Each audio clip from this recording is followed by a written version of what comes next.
Faz hoje 43 dias, estávamos a celebrar o dia de Páscoa. Escutámos na primeira leitura que Jesus subiu ao céu no dia 40 dias depois de ter ressuscitado.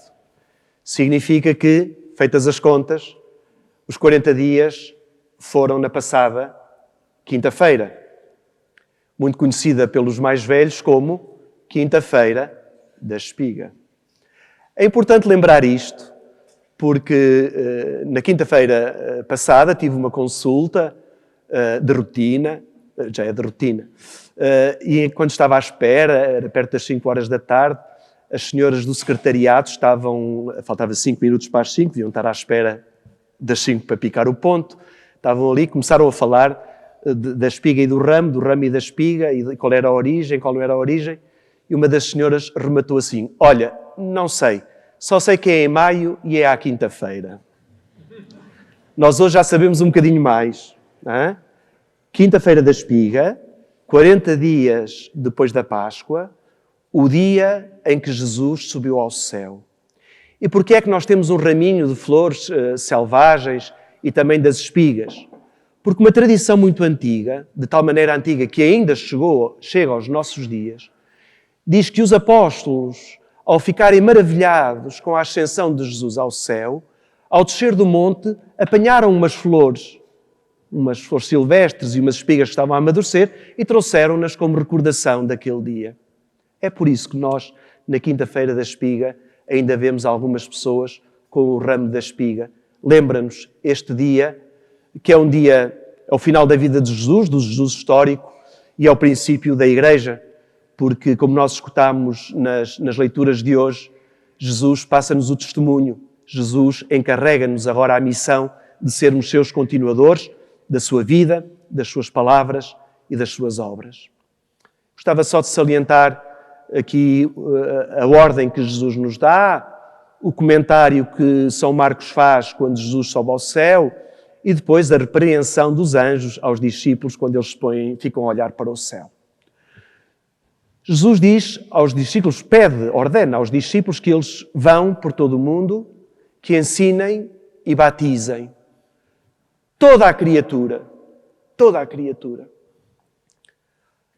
São Mateus, por exemplo, pede para que eles vão a todas as nações e batizem em nome do Pai, do Filho e do Espírito Santo. São Marcos não. São Marcos disse, ide, pregai o Evangelho a toda a criatura. E esta é uma ordem que nos é dada a nós. Nós devemos muito aos apóstolos, porque foram eles que nos transmitiram a fé. Se nós em 2024 temos fé, devemos aos nossos pais, aos nossos padrinhos que nos fizeram batizar, e eles aos seus antecessores, até que nós percebemos que se os apóstolos não tivessem andado muito fora a pregar o Evangelho, não teria ido muito longe e nós provavelmente hoje não seríamos cristãos. Estes apóstolos perceberam que tinham esta herança pesada de Jesus, de continuarem, de prolongarem a sua vida e a sua missão nas suas próprias vidas. Ide e pregai a toda a criatura. E a toda a criatura é ao mundo inteiro. Há aqui uma dimensão de universalidade. Faz-nos muito lembrar São Francisco de Assis, que chamava a irmã água, o irmão lobo, tudo era irmão ou tudo era irmã, porque entendia o mundo como reflexo de Deus. Um Deus que criou este mundo para nós e no qual nós temos que viver em harmonia. Ainda não aprendemos bem isto. Ainda achamos que podemos gastar. Não nos damos conta das cheias aqui e ali, que não são fenómenos isolados, como nós temos vindo a ver nas notícias. Os meses cada vez mais quentes, de há não sei quantos anos. O mundo que Deus criou para nós, grande e belo, onde nós devemos ser presença de Jesus quando tratamos bem, quando cuidamos, quando reciclamos, quando fazemos deste mundo a nossa casa comum. Ir por todo o mundo, pregar a toda a criatura. Às vezes há também na igreja uma ideia de que o mundo é mau, de que o mundo é prejudicial à salvação do homem. Isto era contrariar a bondade de Deus. Como é que Deus ia criar uma coisa que nos podia fazer mal? Viram? Antigamente até se dizia, ao mundo guerra. Eram os 3 inimigos da alma. Os mais velhos sabem tão bem como eu. 3 inimigos da alma. Eu sou mais novo e já sei. Mundo, carne e o demónio. Mundo, carne e o demónio. E dizia-se assim, ao mundo guerra, a carne ao demónio. Para se resolver. Houve aqui uma teologia que nos vem meter medo com o mundo. Até havia monges e monjas que saíam do mundo e iam para os mosteiros pela fuga mundo e para fugir do mundo. E graças a Deus vem São Francisco e São Domingos a dizer, vão para o mundo, para salvar o mundo, para levar o Evangelho ao mundo. Não foram especialmente iluminados. Levaram a sério o que Jesus tinha dito aos apóstolos. Ide por todo o mundo e pregai o Evangelho a toda a criatura. Jesus não lhes diz, fujam do mundo, que o mundo é muito mau. Assim, não! Vão para o mundo, porque o mundo precisa ser salvo. A maneira como nós usamos o mundo é que pode estragar tudo. Mas o mundo não é mau. A internet não é uma coisa má. O que é mau na internet? O mau uso que nós fazemos dela. E por aí fora. Dizia São Paulo, eu posso tudo, mas nem tudo me convém. E é preciso ter este equilíbrio. Nem tudo nos convém. Então esta é a ordem de Jesus. Aos apóstolos, ao longo da história, como já falámos de São Francisco e de São Domingos, que pegaram nisto a sério, e que o Papa Francisco, Papa Paulo VI, Evangelho Enunciandi, quando fala do testemunho do Evangelho, um ótimo livro, que o Papa Francisco até várias vezes tem falado dele como um testamento espiritual e inspirador da sua vida de bispo e agora de Papa. E a alegria do Evangelho. A alegria do Evangelho, que é um grito a toda a Igreja a dizer, façam-se ao mundo, vão pelo mundo fora, sejam presença de Jesus no mundo. O que é que nós vamos dizer ao mundo? O que é que nós vamos falar ao mundo? Não é assim tão difícil. 1 mais 1 igual a 2, 2 mais 1 igual a 3, não é? O que é que Jesus falou durante 3 anos? Reino de Deus. Durante 40 dias de ressuscitado, o que é que falou aos apóstolos? Reino de Deus. O que é que nós temos de falar às pessoas? Reino de Deus. Não é nada. Reino de Deus. Mas o que é isso, falar do Reino de Deus? Vamos agora mudar-nos todos para a seita do Reino de Deus? Não. Não. Falar do Reino de Deus. Diz São Paulo, o Reino de Deus não é uma questão de comida ou de bebida, mas é paz, justiça e alegria no Espírito Santo. Então um cristão, para dar testemunho de Jesus, tem que ser uma pessoa de paz, tem que promover a justiça e tem que ser uma pessoa alegre. Porque esses é que são os sinais do Reino de Deus. Paz, justiça e alegria no Espírito Santo. Não é com a cara de velório que nós muitas vezes trazemos para a igreja que nós conseguimos converter ninguém. Não é com uma teologia do sacrifício e do castigo e da condenação eterna que nós conseguiremos salvar alguém. Não é ameaçando que se salva. Eu de há muitos anos que já não falo do inferno, porque não merece espaço nas minhas pregações. O que merece espaço nas minhas pregações é o céu, que é para onde eu quero que as pessoas vão. Eu também espero ir, com um bocadinho de sorte. Céu. Falemos do céu. Falemos da vida eterna. Falemos do bom que é estar com Deus, onde Jesus já está à nossa espera. Falar-nos mais de Deus em paz, justiça e alegria no Espírito Santo. O Evangelho de São Marcos terminava de que Jesus subiu aos céus, os discípulos partiram a pregar a toda a parte e o Senhor cooperava com eles. Deus nunca nos abandona. Nunca. Deus nunca nos abandona. E não é preciso ter uma doença grave para chegarmos a esta conclusão. Se calhar aqui ganhamos certezas de que Ele não nos abandona. Mas Deus nunca nos abandona. O Senhor coopera connosco. Qualquer ato de bondade que nós tenhamos, o o Senhor está connosco. Qualquer boa inspiração, o Senhor coopera connosco. Não podemos levar Deus para o mal, porque Deus não está no mal. Deus estará sempre na boa inspiração, na boa palavra, na boa ação que nós possamos ter para com o próximo. O Senhor coopera connosco.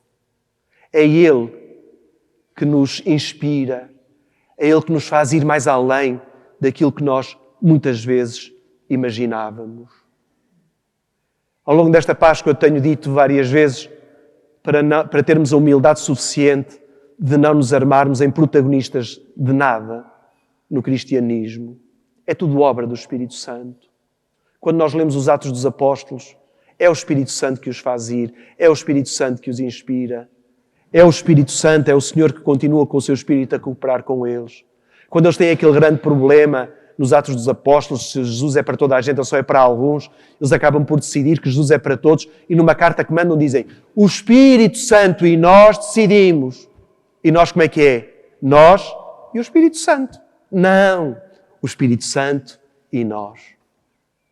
E há aqui uma coisa que nós poderíamos todos ganhar em qualidade de vida cristã, que é rezarmos a nossa vida. Rezarmos a nossa vida. Quando era noviço em Espanha, nós fizemos um fim de semana sobre oração. Era uma religiosa, uma freira que nos fez esse curso. E ela dizia-nos assim algumas coisas práticas sobre a oração. Diziam duas que são convenientes para aqui, porque disse muitas mais, e ficou sempre aqui. Uma dizia ela: se tu, quando estás a rezar, começas-te a lembrar de que tens que fazer isto, tens que fazer isto, tens que fazer isto, para a oração. Traz sempre contigo uma folhinha com uma caneta e escreves: tenho que fazer isto. Já está. Já não me vou esquecer. Porque se não estou sempre, tenho que fazer isto, não posso esquecer. Ave Maria cheia de graça, tenho que fazer não sei o quê. Santa Maria, Mãe de Deus, não posso esquecer. E ela diz: para a meditação, leva sempre uma folha contigo e uma caneta. Escreves. Assim já lá fica, já não te esqueces. E a segunda coisa que ela dizia, a propósito disto, rezarmos a vida, dizia ela assim: quando estiveres a rezar em silêncio e um problema da tua vida aparece e tu tentas afastá-lo porque estás a rezar e ele aparece e tu afastas, não afastes o problema, reza o problema. Deus quer que o problema passe pela oração. E isto nós podemos fazer. Não resolver os problemas assim, a quente. Às vezes só sai a asneira. Mas rezarmos o problema. Vivermos, entrarmos no problema. E às vezes quando nós temos problemas é quando duvidamos de tudo, é quando a cabeça fica sem sentido, é quando reagimos pior. E a oração pode ajudar-nos aqui a mudar. Quando comecei a ter este problema do cancro, isto está tudo pensado, eu não estou a inventar agora, já fiz a matéria atrás, está aqui. Mas quando eu há um ano atrás comecei com a história do cancro, em que uma pessoa coloca, obviamente, diante de si a vida ou a morte, não é? Só a palavra já nos mete em sentido. Depois é preciso ver se há tratamento ou não há, e como é que a coisa vai ou como é que não vai. Mas na altura comecei a ler um livro do Papa Francisco sobre a oração. E houve duas citações que me deram muito ânimo, que me ajudaram muito. Porque a gente começa a receber mensagens a dizer reze por si, ou então nós pedimos rezem por mim, vamos fazendo estas... Então uma das frases do Papa Francisco dizia assim: quando tiveres um problema na tua vida, reza esse problema. Pede aos teus amigos que rezem por ti, mas pede ao teu melhor amigo que reze por ti. E diz assim: Jesus, reza por mim. Jesus, reza por mim. E esta foi uma oração que eu rezei muitas vezes. Jesus, reza por mim. A segunda, diz o Papa Francisco, também a este propósito. Às vezes nós rezamos, isto não é citação textual, mas é a ideia, não é? Às vezes nós rezamos a pedir a Deus que transforme o nosso problema, que faça um milagre. E a oração pode levar a isso. Mas pode acontecer um outro milagre, que é tu integrares o problema na tua vida. E se a oração não muda o problema, pode mudar a maneira como tu vês o problema. Rezar a vida é muito importante. Isto a propósito de que Jesus coopera connosco. Jesus nunca nos abandona. Nunca. Às vezes somos nós que nos afastamos um bocadinho mais, ou a doença, a complicação não nos faz ver tão nítido. Mas esta é uma certeza que nós temos que levar para a vida, para os momentos bons e para os menos bons. O Senhor coopera comigo. O Senhor está do meu lado. E a observação dos anjos aos apóstolos. Homens da Galileia, porquê é que estás a olhar para o céu? Hã? Porque às vezes encontramos na igreja cristãos que acham que ser cristão é estar a olhar para o céu. É estar distraído. E os anjos dizem, ei, não é para estar a olhar, não é para estar distraído.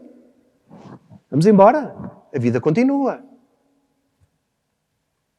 São Paulo diz, se ressuscitastes com Cristo, aspirai às coisas do alto, desejem as coisas do céu. Mas não diz, passem a vida a olhar para o céu. E muitos padres da igreja, muitos mestres espirituais, chamam a atenção para isto. Porque às vezes achamos que ser cristão é rezar muitos terços, é passar muitas horas de joelhos na igreja, é muitas indulgências e muitas graças, muito entretidos com Deus na oração. E nenhuma oração. Quem passa a vida a olhar para o céu não consegue salvar os outros. Porque tem que olhar para a realidade que precisa ser mudada. O tal ser presença de Cristo, o tal levar ao mundo os valores do reino de Deus. Renunciarmos a um cristianismo que se resume a passar a vida distraídos a olhar para o céu. Desejamos as coisas do céu, mas como vivemos neste mundo, temos que transformar este mundo. Temos que tornar Jesus presente no nosso mundo, neste mundo que precisa de ser mudado, que precisa de ter sinais da presença de Jesus. Estamos a preparar a festa do Espírito Santo. De hoje a 8 dias celebraremos o domingo de Pentecostes. Jesus, na primeira leitura, nos Atos dos Apóstolos, dizia, não se afastem de Jerusalém durante alguns dias, até receberem a força do Espírito Santo.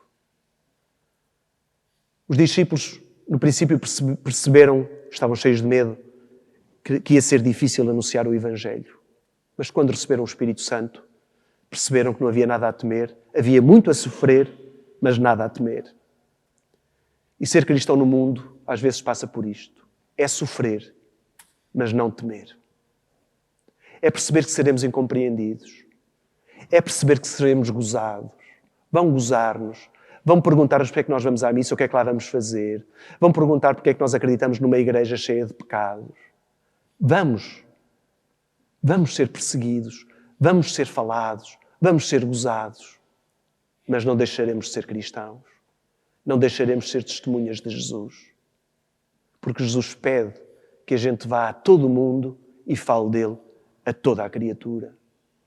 Que nesta semana o Espírito Santo comece a tornar-se uma realidade na nossa vida, através daquilo que já dissemos, que Ele inspire as nossas palavras e as nossas ações, que o chamemos para a nossa vida, para irmos rezando os problemas e as coisas boas da vida também é preciso agradecê-las a Deus, não é só na aflição, nos momentos bons também agradecer a Deus e agradecer ao Espírito Santo.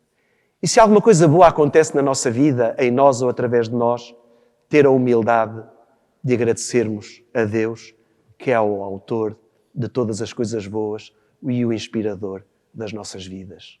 Que assim seja.